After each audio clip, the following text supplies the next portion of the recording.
Maselan at nakakalungkot itong ikukwento ko sa inyo ngayong gabi. Pagbata po talaga yung mga usapan, talagang matindi yung kurot sa puso nating lahat. Siguro kasi laging merong madidikit na imahe ng isa pang bata na malapit sa puso natin. Yung bang hindi mo mapipigilan na isipin na paano kaya yung anak ko, paano kaya yung pamangkin ko, paano kaya yung bunso kong kapatid kapag sa kanila nangyari to. And actually, yun yung na-visualize ko din talaga eh. That's exactly what I felt nung makita ko yung balitang to. 3 magkakapatid, patay matapos makuryente sa loob ng apartment unit sa QC. Ang dilim po kaagad, ang bigat agad. Diyos ko. And I guess kailangan natin pag-usapan ng kwentong ito, hindi lang para mapanatili yung alaala nila syempre, kundi para maging isang lesson na rin po. Kailangan talaga siya maging leksyon na mag-ingat tayo or mag-take ng preventive measures pagdating sa mga hazards na maaaring makapanakit sa mga kabataan. Hindi lang sa kabataan sa matatanda din. Hinga po kayo ng malalim at uumpisahan na natin itong ating kwento. 3 magkakapatid, patay sa kuryente. Alam nyo, nakita ko pa lang po yung post nito mula dito sa TV Patrol. Hindi ko po alam yung kwento pa niyan nung nakita ko siya Pero nakikita ko yung lalaking naka-reflectors ba yung tawag doon na green at alam mong mga responders po itong mga ito. Tapos parang buhat yung mga bata. Ayun na, talagang nawala na po talaga ako dyan. Diyos ko, pinapasa sila. May kurot talaga siya. Kagaya nga ng sabi ko, may isip ka agad na mahal mo sa buhay. Panganay po kasi ako sa 5 magkakapatid, no? So, ibig sabihin nun, buong buhay ko, lagi kaming may baby sa bahay. Hanggang ngayon, yung mga pamangkin ko po, may baby pa rin kami. Well, di pa rin natatapos. Mahal na mahal ko po yung mga yan. Sila yung naiisip ko. And I'm sure marami sa inyo, kahinaan din po talaga ang mga bata. So with that being said, ituloy na natin ang ating kwento. Nangyari ang kalunos-lunos na trahedya sa Barangay Pinyahan, Quezon City. Biyernes daw ito ng gabi, July 10. May mga reports at ibinalita na rin po ito online at sinasabi na dead on arrival itong 3 magkakapatid. Matapos silang makuryente doon mismo sa loob ng kanilang apartment unit. Paano na kuryente? So inalam po ng mga otoridad kung ano yung nangyari. Nagtanong-tanong sila sa mga witness at nakakuha naman po sila ng mga salaysay na enough para malaman kung ano yung nangyari dyan. Para mas maintindihan kung ano yung nangyari.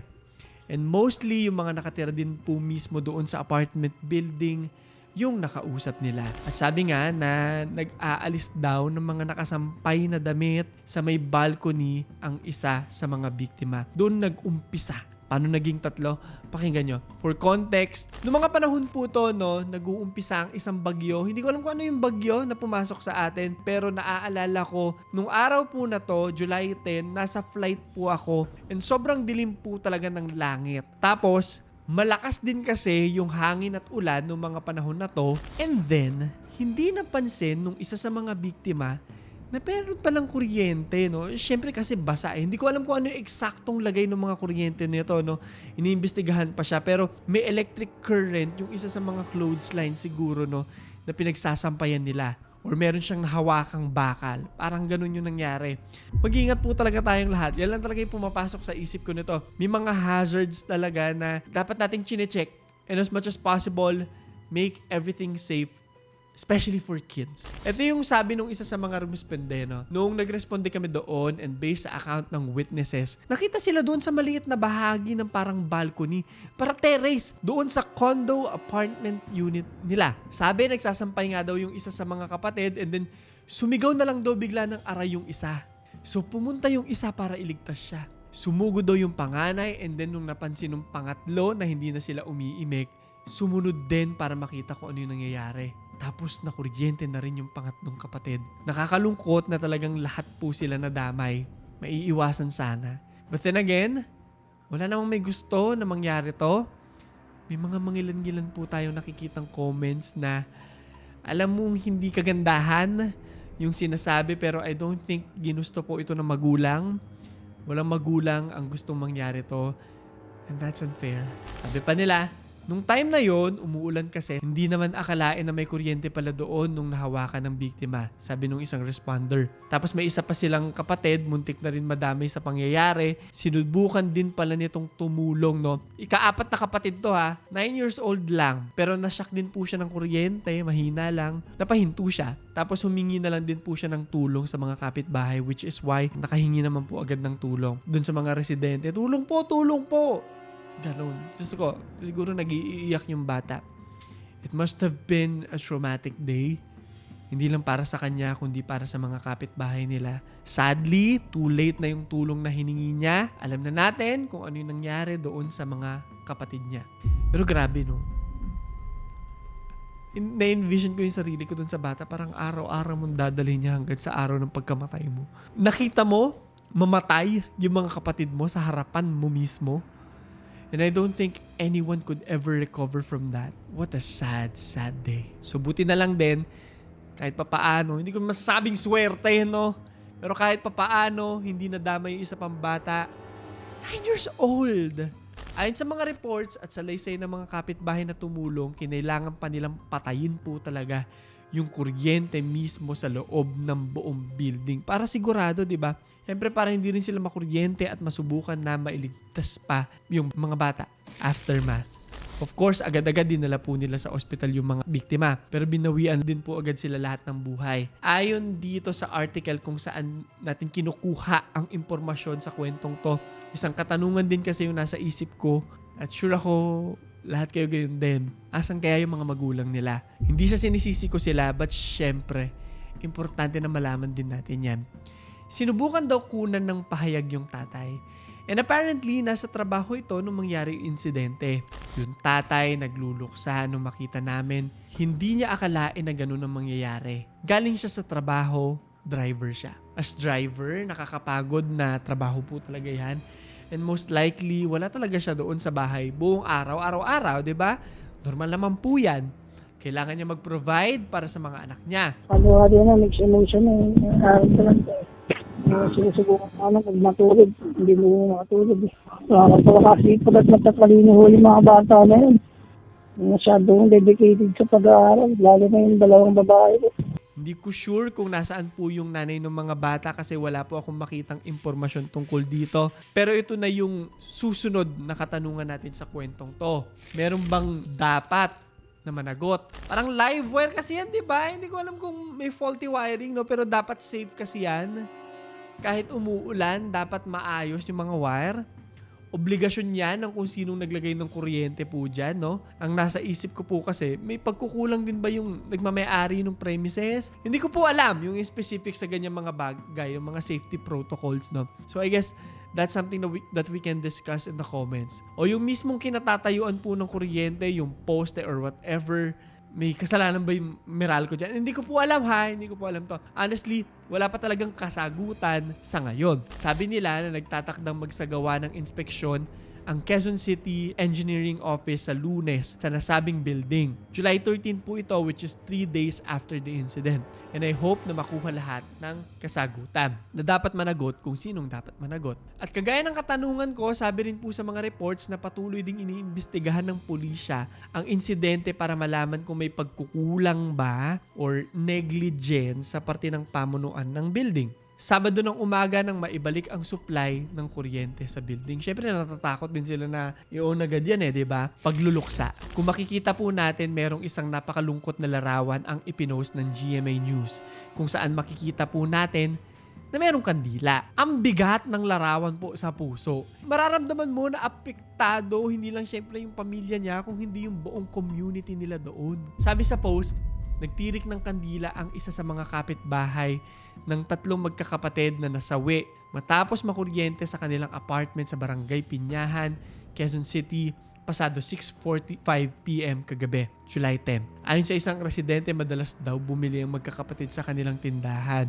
Isinugod pa sa ospital ang mga biktima, ngunit nasawi rin kinalaunan. May kwento sila doon sa mga bata. Part sila ng community. Kaibigan sila, kaklase, pamangkin. Hindi ko alam kung ano yung kwento nila, pero sigurado ako na marami silang iniwan ng mga alaala na maalala ng mga nagmamahal sa kanila doon. Pakikisimpatya. Online makikita natin ang samut-saring reaction ng mga netizens. So babasahin po natin to ha. Sabi ng isa, that's unfortunate and sad. May their soul rest in peace. Life is short. Be happy. Di natin alam kailan kukunin ang buhay natin. Be kind. Be grateful each day and every day.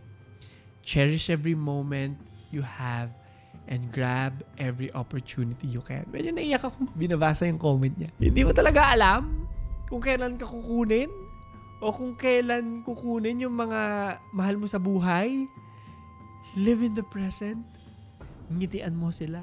Sayawan mo sila. Kantahan mo sila. Maging cringe ka. Gigilin mo sila. Inisin mo sila. Lahat. Iparamdam mo yung halaga nila sa buhay mo. And hopefully, ganun din sila sa'yo.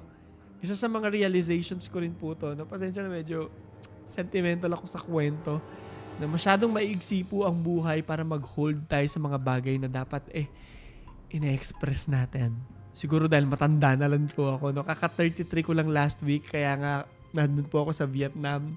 Nag-birthday trip ako dyan. Medyo introspective na rin po talaga ako at my age. Isa yun sa mga papayo ko sa inyo. Iparamdam nyo sa mga mahal nyo na mahal nyo sila. Ito pa isang comment ha. Sabi niya, kaya importante na lahat ng members ng family na alam nila yung location ng circuit breaker at kung paano ito i-off. Totoo yan. Naku, miski ako ganyan po. Napakasimpleng bagay niya, no? Magkaroon ng tulo sa bahay, may pumasok na tubig, talagang nag-o-off po talaga ako. At tinuturo ko yan sa kapatid ko, or pag may nangyari talagang off agad, wag nang i-risk, hindi worth it. Buti sana kung may masisirang gamit lang, di ba? Buti sana, hindi naman sa buti sana, no? Pero kung masusunog lang, pero worst case scenario, may mawalang buhay, di ba? Yun yung pinakamasakit sa lahat. Kaya kayong lahat, Diyos ko, talagang bubusitin ko po kayo. Na bago matapos itong video na to, alamin nyo na ano at saan nakalagay yung mga dapat nyong patayin, yung breaker, kung magkakaroon ng disgrasya, insidente. Hindi lang sa kuryente. Mga fire exit, saan ba kayo lalabas? Pag may lindol, ano ba dapat gawin? Importante lahat yan. At para sa mga magulang din po na nanonood sa atin, medyo mas magiging harsh ako sa inyo, pangaralan nyo agad yung mga anak ninyo. Ituro nyo agad sa kanila kung anong dapat gawin. Sinasabi ko lang to dahil mahal ko kayong mga viewers ko at ayoko na magsisi kayo isang araw. Huwag kayong maghintay na huli na yung lahat. Magsisisi kayo buong buhay. And I know it sounds harsh, pero ako kasi talaga very protective energy ako sa mga taong mahal ko. Protective yung instincts ko sa kanila. Nagagalit po. Hindi ako hindi ako magagalitin na tao ha. So ako yung pinakakalmado at pinaka-gentle na tao makikilala nyo. Pero pagdating sa mga ganitong mga bagay, nagagalit po talaga ako. Pag lumalayo sa dagat yung kapatid ko, talagang tinatalakan ko. Pag may ginagawang delikado, talagang sumasabog po ako. Awayin ko po talaga. Mahal ko Praning din kasi talaga ako pagdating sa mga disgrasya. And I don't think na merong mali doon. Walang mali sa pag-iingat. Kaya mag-ingat kayo ngayon na rin mismo. And ito na last, no? And as much as I don't wanna discuss this, sa tingin ko kailangan din talaga na basahin natin to. Sabi niya, asan ba yung magulang nung nakuryente? Sa totoo naman, bilang mga magulang, kailangan talaga na inaalagaan yung mga bata. Although wala po tayong detalye sa edad ng mga biktima ha. However kasi kami lima po kami magkakapatid. And masasabi ko na sa perspective ko, normal naman yung mga mayon nadidisgrasya talaga, no? Makukulit ang mga bata. Hindi naman lahat ng panahon matututukan din yan ng mga magulang. Kahit 5 kayo o 1 ka. And that being said, hindi naman yan ginusto ng magulang. Ay, gusto ko makuryente anak ko today. Ganun ba yun? Hindi naman ganun yun. Naniniwala ako na of course, merong pagkukulang po talaga sa magulang sa kwentong ito. Hindi ko po i-sugarcoat yan. Obvious po yan. Pero para sabihin na kasalanan ito entirely ng magulang is unfair and unempathetic. And it's simply not true. I could only imagine kung gaano kalungkot yung nararamdaman nung tatay ngayon. Wala na po siyang, pasensya na sa term, nalimas ng trahedya yung anak niya. Isa pa pong comment sorry, I just feel like ito yung tamang panahon para idikdik sa isipan ninyo itong mga to. Sabi niya, kawawa naman, huwag po tayo magkulang sa pagpapaalala sa mga anak natin sa mga bagay na maaari nilang ikapahamak. Rest in peace mga bata, kawawa naman kayo. Yun lang. Ituro natin lahat ng dapat ituro Knowledge is power. Walang masama sa palaging pag-iingat. Paalala ng PNP. May paalala po yung PNP sa publiko. Ito yung nasa article din. No? Sabi nila, para maiwasan siguro ang insidente, laging i-check ang mga cable wires. Kung pwede na palitan na po natin, lalo na ngayong umuulan. Hindi natin ine-expect na baka magkaroon ng ganoong insidente.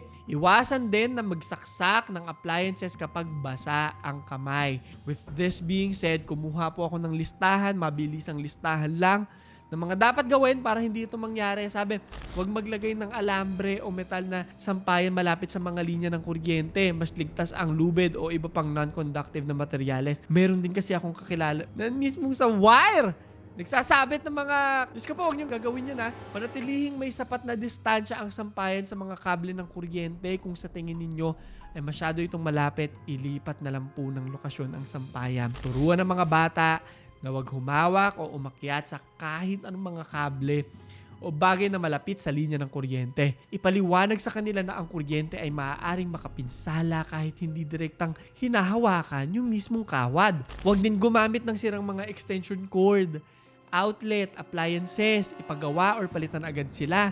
Hindi worth it yung pagtitipid kung ikakamatay mo. Iwasang humawak ng electrical appliances or saksakan kapag basa ang kamay or nakatayo sa basang sahig. Takpan ng mga outlet kung may maliliit na bata sa bahay. Makakatulong ang outlet safety covers upang maiwasan ang aksidente.